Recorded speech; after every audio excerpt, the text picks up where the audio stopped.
दोस्तों, हमारे देश में आबादी बढ़ती ही जा रही है, बढ़ती ही जा रही है। और इस बढ़ती हुई आबादी की वजह से बहुत सी परेशानियां हो रही हैं। तो आज की कहानी इन्हीं परेशानियों के बारे में है। ये कहानी आपको बताएगी कि किस तरह से बढ़ती हुई आबादी एक बहुत बड़ी परेशानी बन चुकी है। चलिए शुरू करते हैं। दोस्तों, राइटर अपने एक दोस्त के बारे में बता रहे हैं जिनका नाम है बाबू श्यामलाकांत। बाबू श्यामलाकांत बहुत ही सीधे साधे भोले भाले इंसान हैं। बाबू बहुत मेहनत करते हैं, ईमानदार भी हैं। लेकिन बाबू श्यामलाकांत लापरवाह बहुत ज़्यादा हैं, बहुत लापरवाह हैं। कहने को उम्र में मुझसे छोटे हैं, पर इन्होंने अपने घर में बच्चों की फ़ौज बना रखी है। बहुत सारे बच्चे हैं इनके। दोस्तों, राइटर अब आपको एक किस्सा सुनाएंगे बाबू श्यामलाकांत का, जब वो बाबू श्यामलाकांत के घर पर गए थे उनकी बेटी की शादी में। तो राइटर कहते हैं कि बाबू श्यामलाकांत की बेटी की शादी थी पिछली गर्मियों में। शादी में मुझे भी बुलाया गया था। शादी हरिद्वार में थी। तो हरिद्वार जाने के लिए मैं 15 दिन पहले ही रेलवे स्टेशन पर टिकट बुक कराने के लिए पहुंच गया।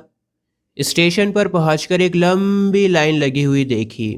घंटों तक लाइन में लगने के बाद फाइनली मेरा नंबर आया। लेकिन फिर पता लगा कि किसी भी ट्रेन में खाली जगह है ही नहीं। अब दोस्त के बेटी की शादी थी, जाना ज़रूरी था, तो इसीलिए बिना सीट रिज़र्व कराए ही जाना पड़ा। जब मैं स्टेशन पर पहुंचा तो देखा कि ट्रेन में तो पैर रखने तक की जगह नहीं है। ट्रेन खचाखच भरी हुई थी। लोग खूब धक्का मुक्की कर रहे थे। हालांकि मेरे पास सामान बहुत कम था, लेकिन इतनी भीड़ में थोड़ा सामान ढूंढना भी बहुत मुश्किल था। इसीलिए मैंने कुली को पैसे देकर सामान को रखवाया। कुली ने मुझे खिड़की से अंदर धक्का लगाकर जैसे तैसे ट्रेन में बिठाया। अगर वो मुझे धक्का मार के अंदर नहीं डालता तो मेरी ट्रेन छूट जाती। लक्सर जगह पर मुझे अपनी गाड़ी चेंज करनी थी। किसी तरह से खिड़की से बाहर कूदा। बाहर निकलकर मैंने देखा कि पूरी ट्रेन किस तरह से खचाखच भरी हुई है। यहाँ तक कि ट्रेन की छत पर भी लोग बैठे हुए हैं। मैं ये सोच रहा था कि लोग अपनी जिंदगियां दांव पर क्यों लगा रहे हैं। ट्रेन की छत पर ट्रैवल करने पर क्यों मजबूर हैं। इतना ज़्यादा रिस्क क्यों ले रखा है इन्होंने। जैसे तैसे मैं हरिद्वार पहुंच ही गया। स्टेशन पर मेरे दोस्त का बड़ा बेटा दीनानाथ इंतज़ार कर रहा था। दीनानाथ को पढ़ाई पूरी किए हुए 2 साल हो गए हैं। 2 साल से नौकरी की तलाश में भटक रहा है, लेकिन अभी तक कोई भी नौकरी नहीं लगी। मैंने पूछा दीनानाथ से कि अब तो जगह जगह रोजगार कार्यालय खुल गए हैं, तुम वहां जाकर मदद क्यों नहीं लेते हो।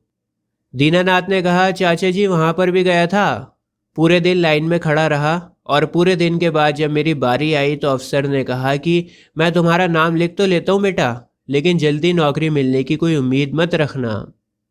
तुम्हारी जितनी क्वालिफिकेशन वाले हज़ारों लोग पहले से ही इस कार्यालय में अपना नाम रजिस्टर करवा चुके हैं। तो तुम ये मत सोचना कि तुम्हें नौकरी मिल जाएगी, क्योंकि हज़ारों लोग पहले से ही रजिस्टर करवा चुके हैं जो तुम्हारे जितने पढ़े लिखे हैं। जब दीनानाथ ने मुझे ये बात बताई तो मैं सोचने लगा कि जब एक छोटे शहर हरिद्वार में ये हाल है, तो न जाने इतने बड़े देश में कितने बेरोजगारों की भीड़ भटक रही होगी। जब मैं बाबू श्यामलाकांत के घर पर पहुंचा तो देखा कि छोटे से घर में सामान ठूस ठूस के भरा हुआ है और बच्चों की भीड़ लगी हुई है। पूरे घर में बच्चे बच्चे। इतनी घिचर मिचर में तो मेरा दम घुटने लगा।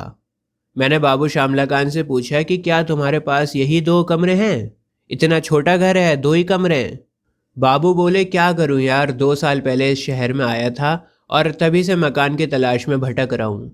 शहर में घूमते घूमते जूते घिस चुके हैं। निराश होकर जब पूरी तरह से थक गया तब गली के अंदर सर छुपाने के लिए ये 2 कमरे की जगह ली है। हालांकि शहर बहुत फैल गया है, नई नई कॉलोनियाँ बनी हैं, लेकिन फिर भी मकान पाने के लिए मेरे जैसे न जाने कितने और लोग भटक रहे हैं। मकान तो बहुत ज़्यादा बन रहे हैं, लेकिन लोगों की डिमांड उससे भी कई ज़्यादा है। और ये सब सिर्फ हमारे देश में बड़ी आबादी की वजह से ही हो रहा है।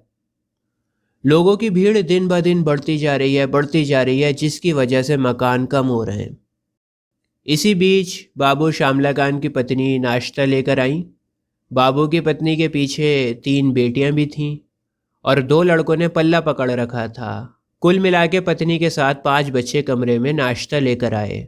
बच्चों का जिस्म कमज़ोर और चेहरा पीला था। मैंने पूछा, बच्चे कब से बीमार हैं। क्या डॉक्टर को दिखाकर इलाज नहीं करवा रहे हो? पत्नी झेप कर बोली, भाई साहब इतने बड़े परिवार में कोई ना कोई बीमार ही रहता है। मैं हॉस्पिटल गई तो थी, पर आजकल के हॉस्पिटल में इतनी भीड़ होती है ना कि मरीज डॉक्टर को मधुमक्खी की तरह घेरे रहते हैं। भला डॉक्टर भी इतनी भीड़ में अच्छी तरह से किस किस को देखे, इतनी भीड़ होती है हॉस्पिटल में। पत्नी आगे कहती हैं कि आजकल तो ऐसा लगता है जैसे मानो पूरा शहर ही हॉस्पिटल में उमड़ आया हो। समझ ही नहीं आता कि इतनी भीड़ क्यों है। अब मुझे ही देख लीजिए, मेरी तबीयत भी ढीली रहती है। मैंने सोचा था कि शादी के कपड़े दर्जी से सिलवा लूँगी।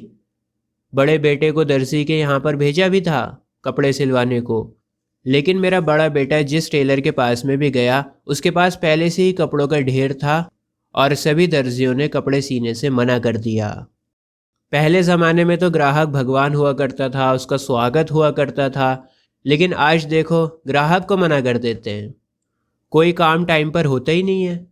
कहने को दुकानें पहले से कई ज़्यादा हैं, लेकिन ग्राहकों की बढ़ती हुई भीड़ के आगे ये सभी दुकानें अभी भी कम पड़ रही हैं। इसी बीच उनके दूसरे बेटे सुमन की आवाज़ सुनाई दी। सुमंत की आवाज़ काफ़ी थकी हुई और झुंझलाई हुई थी। सुमंत ने कहा, माँ जल्दी से 1 कप चाय बना दो, आज पूरा दिन राशन की दुकान पर ज़ाया हो गया। राशन की दुकान पर इतनी भीड़ कि लाइन ख़त्म होने को न दे। इतनी देर लाइन में लगने के बाद भी पूरा सामान नहीं मिल पाया। मैं ये सब सुनकर सोचने लगा कि इन सब की क्या वजह है, क्यों सभी लोग परेशान हैं। मोहल्ले मोहल्ले में दुकानें हैं, मकान पहले से कई ज़्यादा बन गए हैं और मकान बनते ही जा रहे हैं। आज के नए ज़माने में रोज़गार के अलग अलग नए रास्ते निकल आए हैं। रेलगाड़ियाँ और बसें भी बहुत ज़्यादा हो गई हैं। हेल्थ सेक्टर भी डेवलप हुआ है, हॉस्पिटल भी बने हैं, लेकिन फिर भी लोगों की ज़रूरतें पूरी नहीं हो पा रही हैं। कहीं भी चले जाओ भीड़ ही भीड़ है। आखिर ये भीड़ इतनी क्यों बढ़ती जा रही है? क्या आदमी इसका जवाब दे सकता है?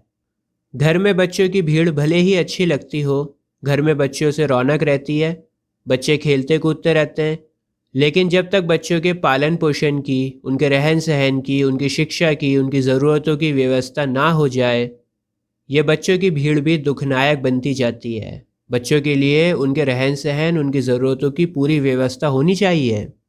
अगर घर में बच्चे हैं तो उन बच्चों की ज़रूरतें पूरी करना भी ज़रूरी है। उन्हें अच्छी एजुकेशन चाहिए, अच्छी डाइट चाहिए, अच्छी जगह चाहिए रहने की। आज हॉस्पिटल में क्यों भीड़ है?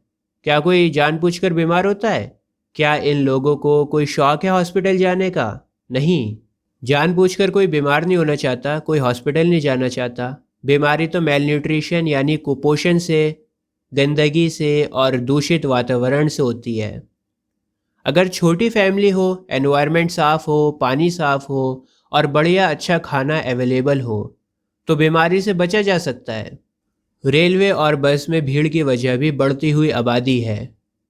आबादी का संतुलन बिगड़ने से भीड़ के साथ देश का आर्थिक संतुलन भी बिगड़ जाता है। बढ़ती आबादी देश के लिए कोई अच्छी बात नहीं है।